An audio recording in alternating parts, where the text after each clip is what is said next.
Hi friends, మన దేశంలో ప్రధానమైన రాష్ట్రాల్లో పెద్ద రాష్ట్రాల్లో బీహార్ రాష్ట్రం ఒకటి. చాలా కాలము బీహార్ రాష్ట్రము మనకు రకరకాల పార్టీలకు అది ఒక ప్రయోగశాలగా మారింది. మనకు జేడీ, జనతాదళ్, దాని తర్వాత మనకు సమాజ్వాదీ పార్టీ, ఎస్పీ, దాని తర్వాత ఇతర పార్టీలు, తర్వాత బీజేపీ సొంతగా అధికారంలోకి రాలేదు కానీ బట్ నితీష్ కుమార్ను తన కంట్రోల్లో పెట్టుకొని 2 సార్లు వాళ్ళే పరిపాలించారు. సో కాంగ్రెస్ వాళ్ళు చాలా కాలం వాళ్ళు పరిపాలించారు.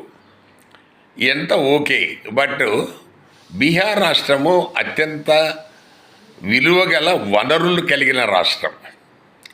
తర్వాత రెండోది వచ్చి ఈ దేశంలో ఉన్న వివిధ మంత్రిత్వ శాఖల్లో ఉన్న బీహార్ మన based IAS, IPS officers, IRS officers బోల్డ్ అంతమంది ఉన్నారు.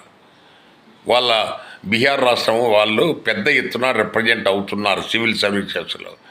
అయినా కూడా ఆ రాష్ట్రంలో ఇంకా అది వెనకబడి కిందనే చెప్తున్నారు.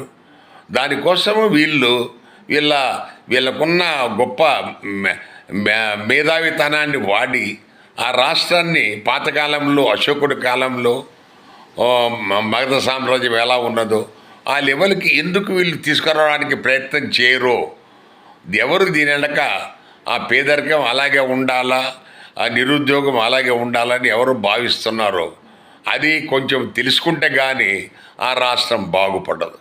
అది దానికోసం ఎవరైనా కృషి చేయాలనేది కోరిక. Thank you.